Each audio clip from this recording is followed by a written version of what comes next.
Hello student, आज हम आपके लिए लेकर आए हैं बीए प्रथम वर्ष के सेकंड सेमेस्टर विषय समाजशास्त्र का। यह भाग 2 है। भाग 1 हम करवा चुके हैं, वो प्लेलिस्ट में पड़ा हुआ है, तो आप देख सकते हैं। उसमें पूरे 100 क्वेश्चन है। स्टूडेंट, यह बहुत ही महत्वपूर्ण क्वेश्चन है।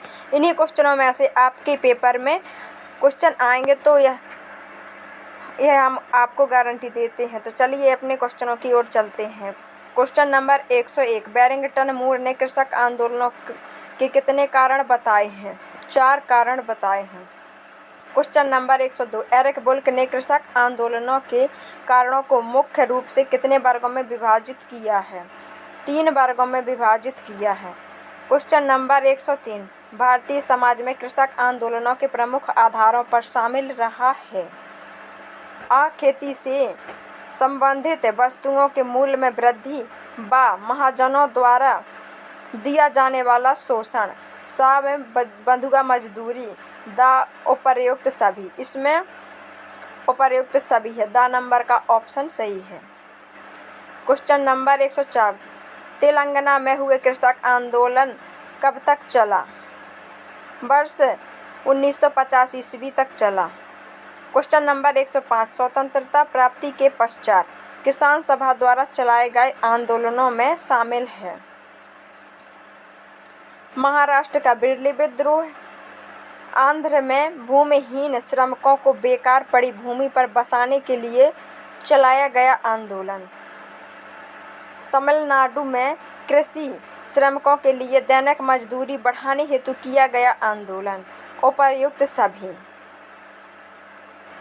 इसमें से उपर्युक्त सभी किसान सभा द्वारा चलाए गए आंदोलनों में शामिल हैं। क्वेश्चन नंबर 106, निम्न में से किस संगठन ने उत्तर प्रदेश में अकाल पीड़ित क्षेत्रों में राहत कार्य चलाने की मांग को लेकर सत्याग्रह किया? प्रजा समाजवादी दल ने सत्याग्रह किया। क्वेश्चन नंबर 107, निम्न में किस संगठन ने देश के विभिन्न भागों में अवज्ञा आंदोलन चलाने के लिए एक विस्तृत योजना तैयार की? समाजवादी दल ने अवज्ञा आंदोलन चलाने के लिए विस्तृत योजना तैयार की थी। क्वेश्चन नंबर 108, घेरा डालो आंदोलन वर्ष 1975 में किस राज्य में हुआ? उत्तर प्रदेश में हुआ। क्वेश्चन नंबर 109, समाजवादी दल की प्रमुख मांगों में निम्न में एक कौन सी मांग शामिल थी? मुफ्त योजना तथा सस्ते मूल्य पर अनाज, कर, लेवी तथा किराए आदि अकाल पीड़ित क्षेत्रों में साफ करना, भूमि की अधिकतम सीमा निर्धारित करना। उपर्युक्त सभी। इसमें उपर्युक्त सभी है। क्वेश्चन नंबर 110, निम्न में कृषि असंतोष के मुद्दे के संबंध में कौन सा कथन सत्य है? काश्तकारों एवं बटाईदारों के पट्टेदारों की सुरक्षा, ग्रामीण निर्धनों के बीच अतिरिक्त भूमि का वितरण, कृषि श्रमिकों को उचित मेहनताना। उपर्युक्त सभी। इसमें उपर्युक्त सभी हैं। क्वेश्चन नंबर 111, निम्नलिखित में एक कौन सा कथन सत्य है? खेड़ा आंदोलन वर्ष 1918 में हुआ। बारदोली में किसान आंदोलन का मुख्य कारण सरकार द्वारा 20 से 22% लगान की वृद्धि करना था। वर्ष 1930 से 33 के दौरान आर्थिक मंदी के कारण किसानों की फसल की कीमत गिर गई थी। उपर्युक्त सभी। इसमें उपर्युक्त सभी सत्य हैं। क्वेश्चन नंबर 112, नगरीय समाज में अध्ययन किया जाता है नगरीय जीवन का। नगरीय समाज में नगरीय जीवन का तो अध्ययन किया जाएगा, ग्रामीण का थोड़ी ना किया जाएगा। क्वेश्चन नंबर 113, सर्वप्रथम इटली के किस विचारक ने नगरों का अध्ययन किया था? गियोवानी बोटेरो ने। विचारक सो बोटेरो, आप ऐसे याद रख सकते हैं। क्वेश्चन नंबर 114, नगरीय समाजशास्त्र द सिटी नामक पुस्तक के लेखक थे? पार्क। बड़ी बड़ी सिटियों में पार्क होते हैं, आप ऐसे इस ट्रिक से आप याद रख सकते हैं। क्वेश्चन नंबर 115, दी अर्बन कम्युनिटी नामक पुस्तक के लेखक हैं? बरगेश। अर्बन में बा है और बरगेश में बा है, तो आप इस ट्रिक से याद रख सकते हैं।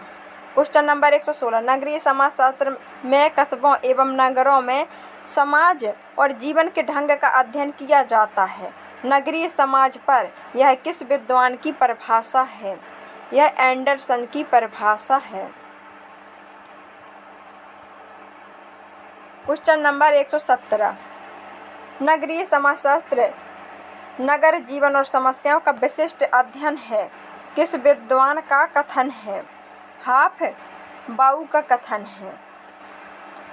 क्वेश्चन नंबर 118, नगरीकरण प्रायः बड़े नगरों में केंद्रित है और उद्योग की ओर उन्मुख है, यह कथन किसका है?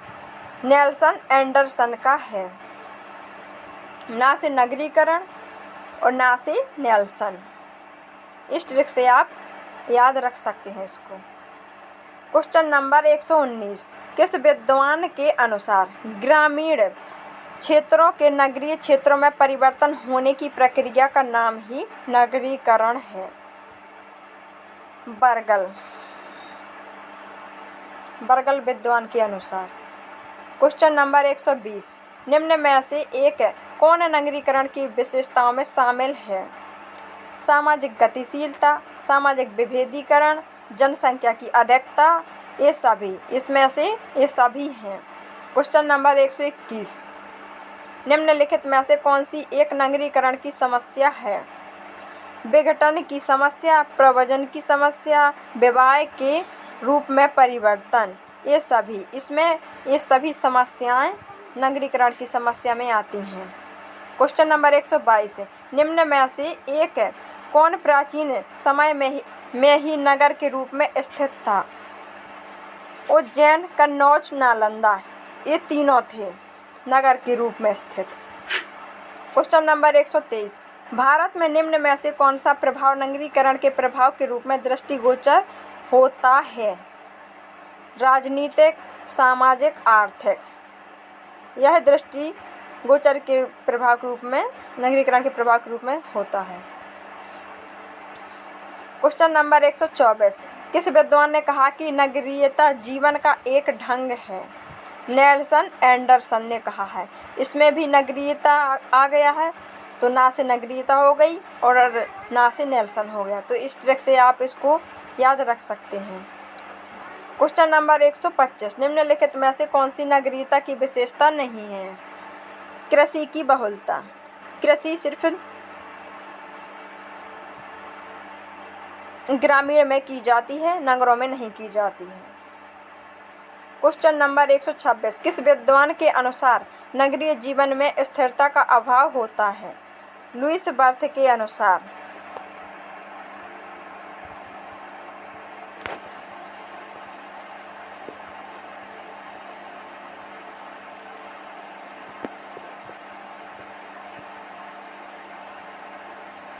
क्वेश्चन नंबर 127, मानव मुख्यतः किस तरह के पर्यावरण में रहता है?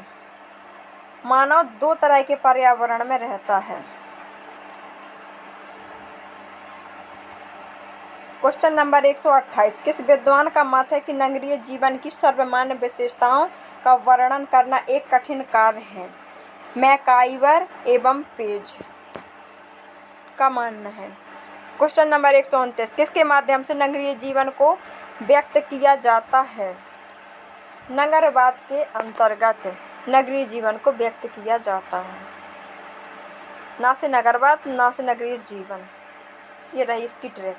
क्वेश्चन नंबर 130, निम्नलिखित में से कौन विद्वान नगरवाद की परिभाषा से संबंधित है? वीरेंद्र सिंह, वीन एंड कारपेंटर, वर्जल, ये सभी।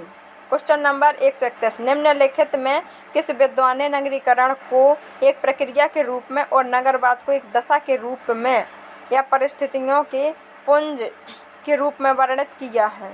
वर्जल ने। क्वेश्चन नंबर 132, निम्नलिखित में से किस विद्वान ने नगरवाद को नगरवाद जहां एक प्रक्रिया है वहीं पर जीवन ढंग को भी व्यक्त करता है कहा है? पार्क ने कहा है। नगरों में बड़े बड़े पार्क होते हैं। क्वेश्चन नंबर 133, निम्नलिखित में से कौन सी नगरवाद की विशेषता नहीं है? ग्रामीण लक्षण, ये सिर्फ ग्रामों के लक्षण होते हैं। Question number 134, urbanism as a way of life पुस्तक के लेखक कौन हैं? लुईस वर्थ हैं। Of life, life so Louis well, ये इसकी ट्रैक है, आप ऐसे इसको याद रख सकते हैं। क्वेश्चन नंबर 135, महानगर की अवधारणा सर्वप्रथम किस स्कूल से मानी जाती है?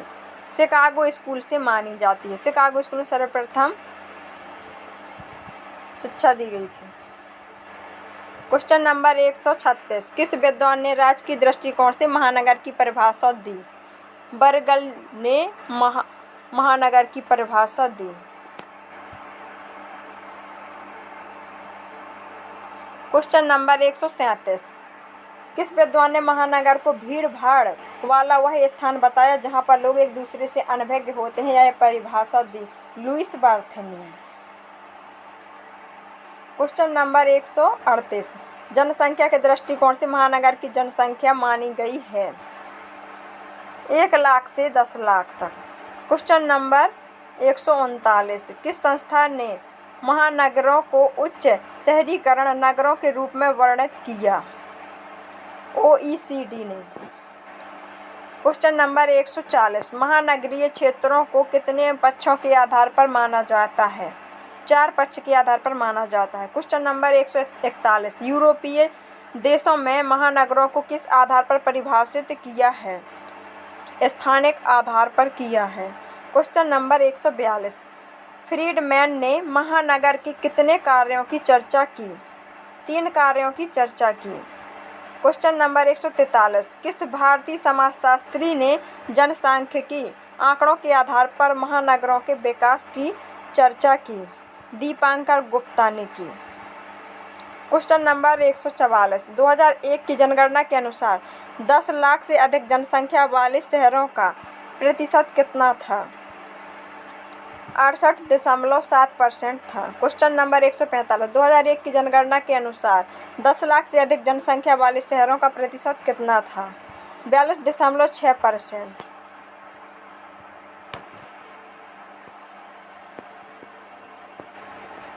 क्वेश्चन नंबर 146, 2001 की जनगणना के अनुसार कितने प्रतिशत महापुरुषों के अंतर्राष्ट्रीय पलायन को दर्ज किया गया? 8.6%। क्वेश्चन नंबर 147, गांव और शहर के बीच की स्थिति को कहा जाता है कस्बा। क्वेश्चन नंबर 148, 2011 की जनगणना के अनुसार भारत में कुल कितने कस्बे हैं? 8000 कस्बे हैं। क्वेश्चन नंबर 149, ऐसा जन निवास स्थान जहां गांव तथा नगर दोनों की विशेषताएं विद्यमान रहती हैं कहलाता है कस्बा।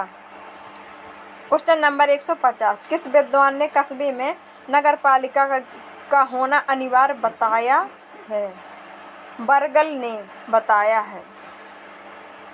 क्वेश्चन नंबर 151, सामान्य कस्बे की जनसंख्या होती है 5000 से अधिक।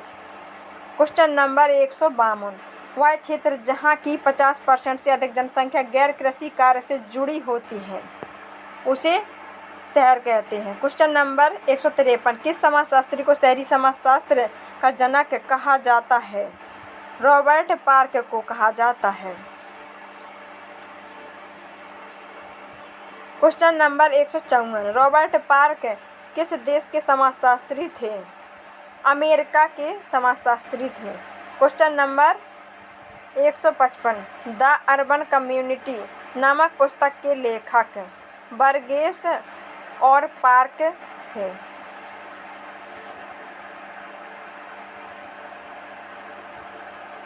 क्वेश्चन नंबर 156, किस विद्वान ने नगरीयता या शहरीयता को एक जीवन शैली माना?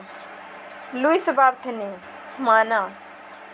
क्वेश्चन नंबर 157, किस विद्वान ने शहर को सामाजिक, आर्थिक और राजनीतिक विभिन्नता से युक्त माना है? लुईस वर्थ ने माना है।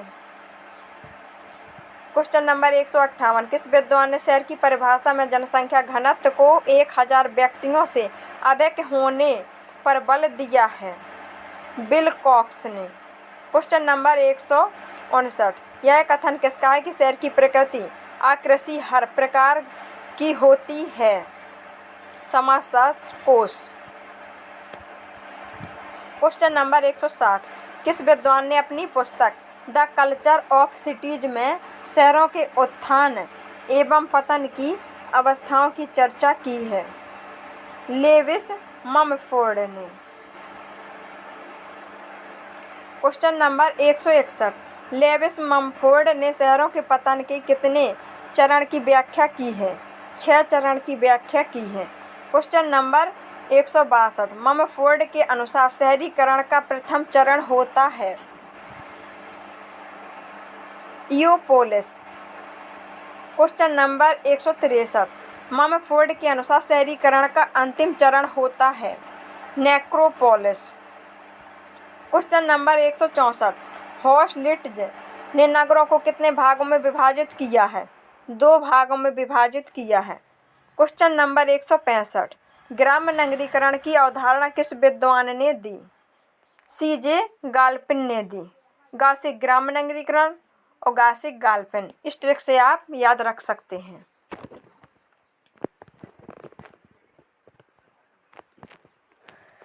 क्वेश्चन नंबर 166, किस विद्वान ने सर्वप्रथम प्रतिवेशी इकाई शब्द का प्रयोग किया? क्लेरेंस ए पेरी ने। क्वेश्चन नंबर 167, मुख्यतः पड़ोस की अवधारणा संबंधित होती है निम्न मध्यम वर्ग से। क्वेश्चन नंबर 168, किस विद्वान ने पड़ोस को लेकर अध्ययन किया? थॉमस एवं नैनेकी ने किया। क्वेश्चन नंबर 169, मिडिल टाउन नामक टाउन पुस्तक में किसने पड़ोस को लेकर अध्ययन किया? थॉमस एवं नैनेकी। क्वेश्चन नंबर 170, पेरी ने अच्छे प्रतिवेश के डिजाइन के कितने आधारभूत सिद्धांत प्रस्तुत किए हैं? 6 सिद्धांत प्रस्तुत किए हैं। क्वेश्चन नंबर 171, प्रतिवेश के संदर्भ में बाजारों की स्थापना कहाँ की जानी चाहिए? प्रतिवेश के किनारों पर। क्वेश्चन नंबर 172, स्वतंत्र भारत में विकास नियोजन की प्रक्रिया की स्थापना और विस्तार का विचार किसने दिया? जवाहरलाल नेहरू जी ने दिया। क्वेश्चन नंबर 173, पारंपरिक पर्यावरण एवं ग्रामीण व्यवस्थाओं के प्रतिवेश की अवधारणा में किसकी भावना को विकसित किया है? संबद्धता की भावना को, पहचान की भावना को, स्वीकार्यता की भावना को, ये सभी, इनमें से ये सभी की भावना को स्वीकार किया है। क्वेश्चन नंबर 174, गंदी बस्तियों के उदय का कारण है औद्योगिकरण। क्वेश्चन नंबर 175, कौन से विद्वान गंदी बस्ती और रोगग्रस्त में कोई अंतर नहीं मानते? क्वीन एवं थॉमस जी गंदी बस्ती और रोगग्रस्त में कोई अंतर नहीं मानते। क्वेश्चन नंबर 176, निम्नलिखित में से कौन सी गंदी बस्तियों की विशेषता नहीं है? अति स्वच्छता। क्वेश्चन नंबर 177, गंदी बस्तियों की कौन सी विशेषता नहीं है? स्वास्थ्य एवं सफाई पर ध्यान। क्वेश्चन नंबर 178, निर्मल भारत अभियान योजना प्रारंभ की गई थी वर्ष 2002 से। क्वेश्चन नंबर 179, गंदी बस्तियों के सुधार हेतु ग्रामीण आवास योजना का प्रारंभ किस वर्ष किया गया? वर्ष 1957 ईस्वी में। क्वेश्चन नंबर 180, इंदिरा आवास योजना का प्रारंभ किस वर्ष किया गया? वर्ष 1985 से 86 ईस्वी में। क्वेश्चन नंबर 181, किस दशक में पहली बार मध्यम वर्ग की अवधारणा को अंग्रेजी शब्दकोश में शामिल किया गया? 1770 के दशक में। क्वेश्चन नंबर 182, डेनिस गिलबर्ट और जे हिक्की जैसे समाजशास्त्री मध्यम वर्ग को कितने वर्ग में विभाजित करते हैं? 2 वर्ग में विभाजित करते हैं। क्वेश्चन नंबर 183, सफेद पोश पेशेवर किस वर्ग से संबंधित होते हैं? उच्च मध्य वर्ग से संबंधित होते हैं। क्वेश्चन नंबर 184, सफेद पोश कर्मचारी किस वर्ग से संबंधित हैं? निम्न मध्यम वर्ग से संबंधित हैं। क्वेश्चन नंबर 185, विलियम थॉमस ने मध्यम वर्ग को कितनी श्रेणियों में विभक्त किया है? 3 श्रेणियों में विभक्त किया है।